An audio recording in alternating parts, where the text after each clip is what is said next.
Hi crafters, this is Paulette. My daughter requested that I make some tags. She came to pick up her baby yesterday and she said, I kind of volunteered you to do something for me for work. And I was like, oh no, I hope it's not baking something because sometimes I burn things that I bake, except for pies. Pies are my specialty. So she said, no, just make tags. They don't have to be very big. We're going to have some treats and we need to label them. So I said, okay, well, I always ask her what flavor do they need to be, what theme. And she said, well, do fall. You know, not Halloween, but fall. So the last time I was at card class, I got this really nice leaf die. It's Big's Autumn Accents. And it has these really nice leaves and also an acorn on here. And I have forever wanted a leaf die. Quick Cuts has a really nice maple leaf that's a 4x4 die, and I just haven't got it. And then Cuttlebug had a nice little leaf die, and I just haven't ever got it. So I bit the bullet and got this at stamp class, and it just has really nice, this maple leaf. It has a nice oak leaf.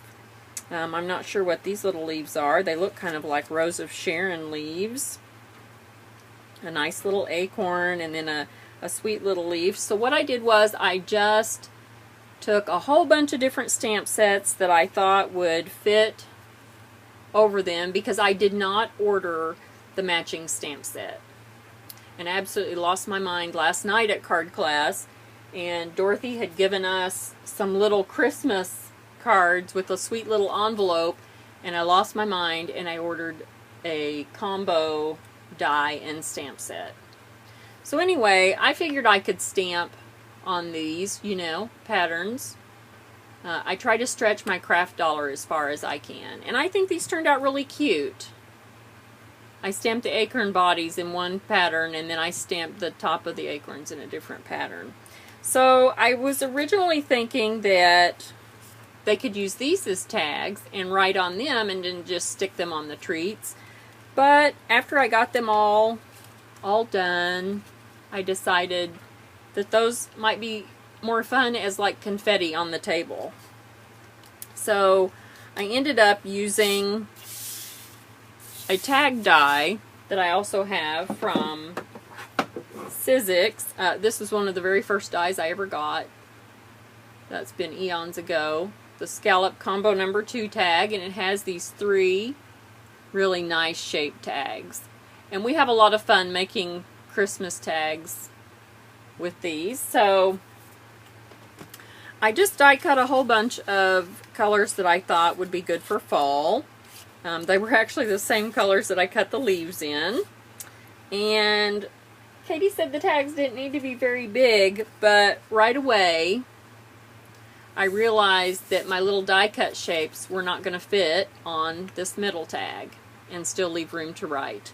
So I ended up using the large tags, and when I have a project like that, I just go to my die storage and just get out like everything that was fall or food or treats, and just bring it to my workstation and just went through and picked the things that I thought was most fun.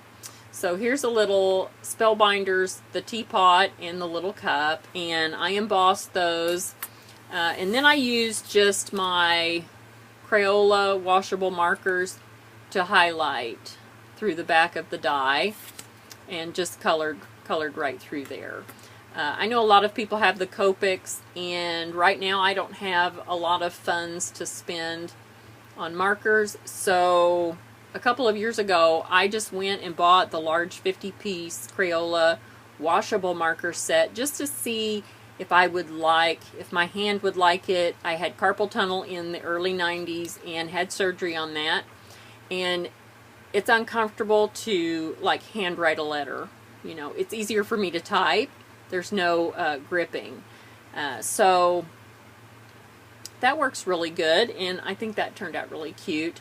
I did stamp this lovely tree. It is from Stampin' Up, and it's from the Thoughts and Prayers set, and it is just I just thought it was fun. And I had originally thought I might do some stamping, different colors here in the leaves, but that was going to get too involved.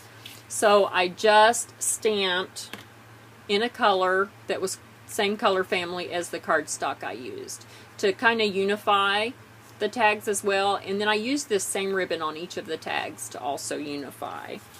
So let's just go through them, and I'll show you with, with limited supplies, how you can make some really sweet little things, sweet tags.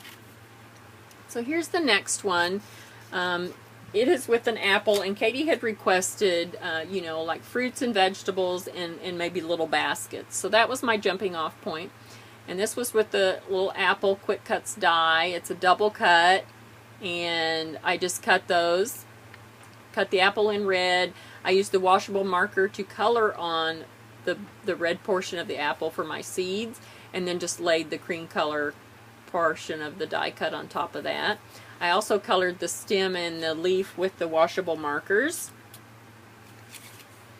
The next one is this sweet little bird. I got this die from Sizzix Outlet, and it's oval frame with bird. And it just has that adorable little bird on there. I just love him. And I colored on him with the markers. I did a little bit of sponging here on his belly and the back of his head and his tail. But he's super cute. And I used a 1/2-inch circle punch to punch out the eye in black and glued that behind. All of these little embellishments are on some dimensional foam in there, just to raise them up a little bit. And the next tag is a little Starbucks coffee and a cupcake.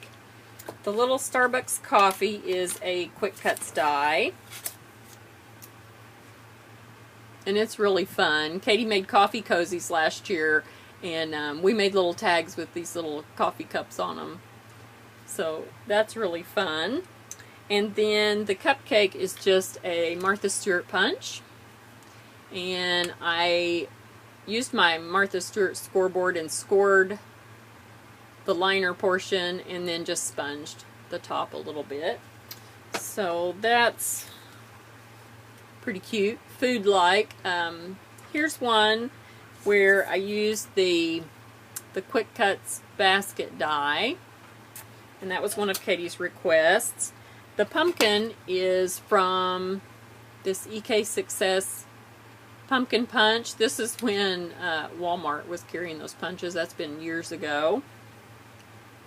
And I actually punched the pumpkin 5 times, and I colored on them with my washable Crayola markers too.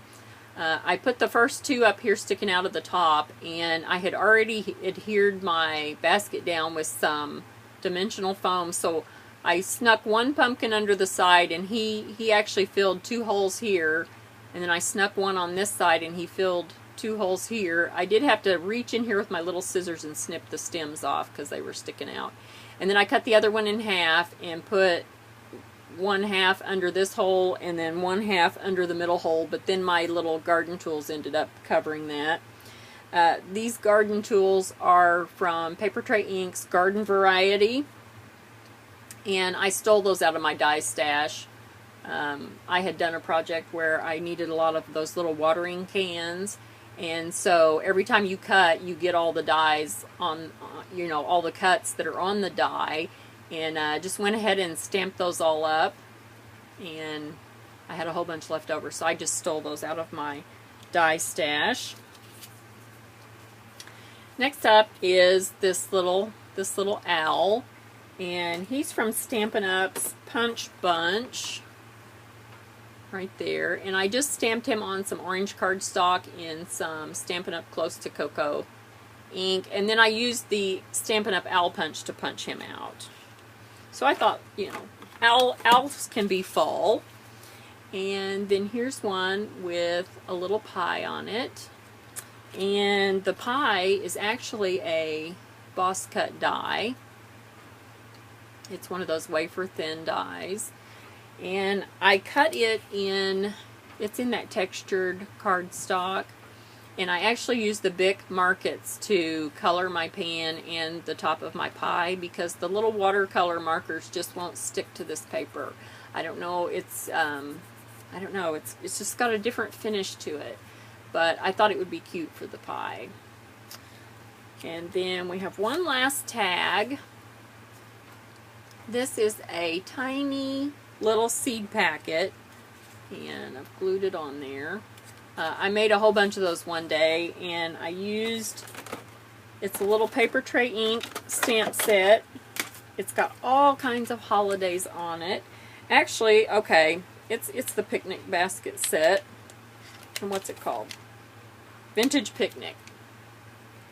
And it has all these little pumpkins. There's the little pumpkins for my seed packet. And then I think I probably used the 10 cents. That may have been from the